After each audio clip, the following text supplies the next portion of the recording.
শুভ দুপুর বন্ধুরা, কেমন আছো তোমরা? সবাই ভালো আছো নিশ্চয়ই, আমিও ভালো আছি।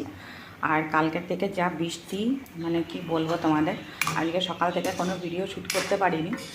আর কি বলতো, কালকে রাত্রেবেলা আমাদের এখানে কারেন্ট ছিল না, ওই জন্য তোমাদের কাছে কোনো ভিডিও করা থাকলেও সেটা পোস্ট করতে পারিনি। আর কালকে যাতে চিকেন রান্না করেছিলাম, সেই চিকেন একটু রয়েছে, সেটাই এখন গরম করছি।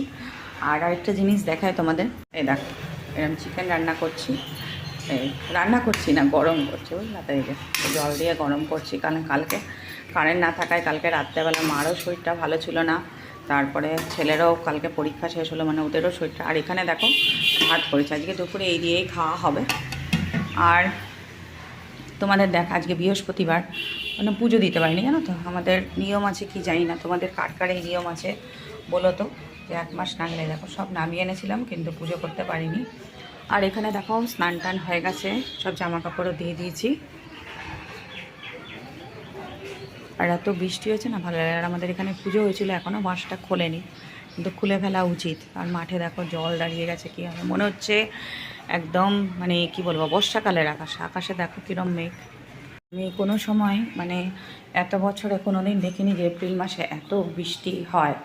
প্রত্যেক দিনই বৃষ্টি। আর তোমাদের বললাম না কালকের ভিডিওতেই যে কী অবস্থা, তোমাদের দাদাভাইয়ের এবার খুবই একটু ক্ষতির মুখেই পড়বো, জানো তো। যাই হোক, এখন কী করা যাবে, মনটা আর আজকে আর কিছু রান্না করিনি, মন টনও ভালো না, এই এক তরকারি রান্না করেছি, বুঝলে। চলো পরে আবার আসছি। ঘরের জানলা দরজা কিছু খুলতে পারছি না, মশা তার মধ্যে। এই যে দেখো বিছনাপাতি সবই গুছানো হয়ে গেছে। আর ওখানে দেখো মা প্রণাম করছে ঠাকুরে। আর ছেলে আজকে ছুটি। আকাশটা দেখো ভালো লাগছে, কিন্তু ওই কী বলবো অবস্থায়। কত গাছে ফুল ফুটেছে, তোমাদের চলো দেখিয়ে নিয়ে আসি।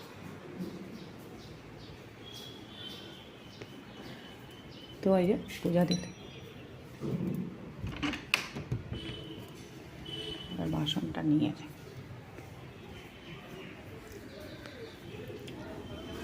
এনে রেখে দিই। এখন তো পূজা যখন দেবো না, ওইটা নিয়ে লাভ নেই।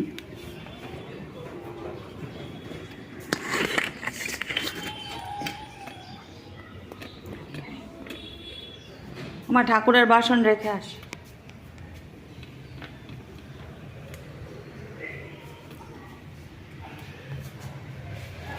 আর বলো না, সিঁড়ি দিয়ে ওঠা নামা করতে করতে সময় চলে। কালারটা বেশ ভালো হয়েছে না, বলো? চলো ঠাকুর ঘরে এটা রাখবো। ছাদে জানো তো জল পারি না গো। সিঁড়ি হয়েছে, দেখো ঠাকুর ঘরে আমি ভেবেছিলাম কে পুজো করবো। এদিকে দেখো জানলাটাও আমি খুলে রেখে গেছি, আমি রেখে দিই। যখন পুজো করবো তখন জানলাটা বন্ধ করে দিই। আর যখন পুজো দিই না, কত যে ফুল হয় গাছে, হ্যাঁ কল্পনার বাইরে, জানো। চলো দরজাটা খুলি ঠাকুর ঘরে। কত রং রয়ে গেছে।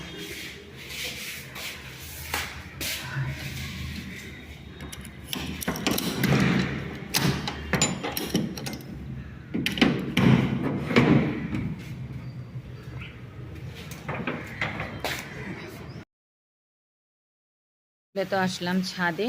আর এখন প্রচণ্ড বৃষ্টিতে দেখো গাছে আর জল দেওয়া যাচ্ছে না, কিন্তু গাছগুলো দেখলাম বেশ ভালোই আছে। আর কি মনটা খারাপ লাগে জানো তো, পুজো যখন দেবো না তখন গাছে ভরে ভরে ফুল। আর এখানে দেখো কাকটা বসে আছে, সে প্রত্যেক দিন এসে কত ফুল যে ফুটে গাছে, মানে তুমি ভাবতেও পারবে না।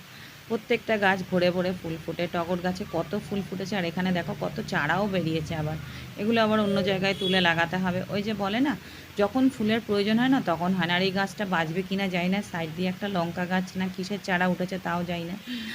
তা যাই হোক, বৃষ্টি ভেজা দিন, ভালো লাগছে না। আর এদিকে দেখো, এদিকেও সাদা জবা অনেকগুলোই ফুটেছে। বলছি না যখন বেশ ভালো লাগে। আর এই ছাদের যা জিনিসগুলো আছে সেগুলো তোমাদের বললাম, তোমাদের দাদাভাই আর আমার শ্বশুরমশাই মিলে এগুলো পরিষ্কার করবে। কেন তোমাদের দাদাভাইয়ের সাথে প্রত্যেক দিনই ঝামেলা হচ্ছে। ছাদটা দেখো, এগুলো বাড়িটা তো অনেক দিন পর প্রায় রং করা হলো, একটুখানি পরিষ্কার পরিচ্ছন্ন থাকলে দেখতেও সুন্দর লাগে।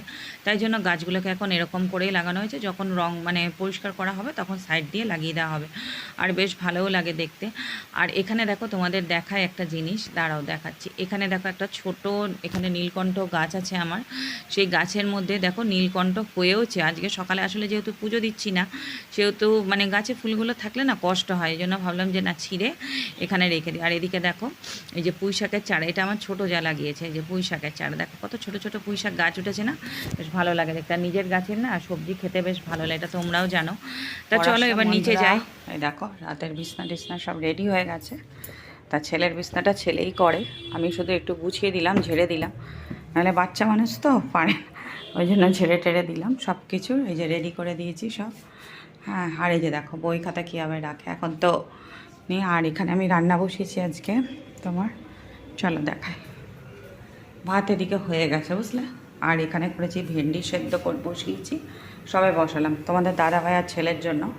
আর এখানে করেছি এই যে দেখো, এই যে বরবটি আলু দিয়ে হ্যাঁ কাটাপোনা মাছের তরকারি। কে এই খাবারটা পছন্দ করো অবশ্যই কিন্তু কমেন্ট করে জানিও।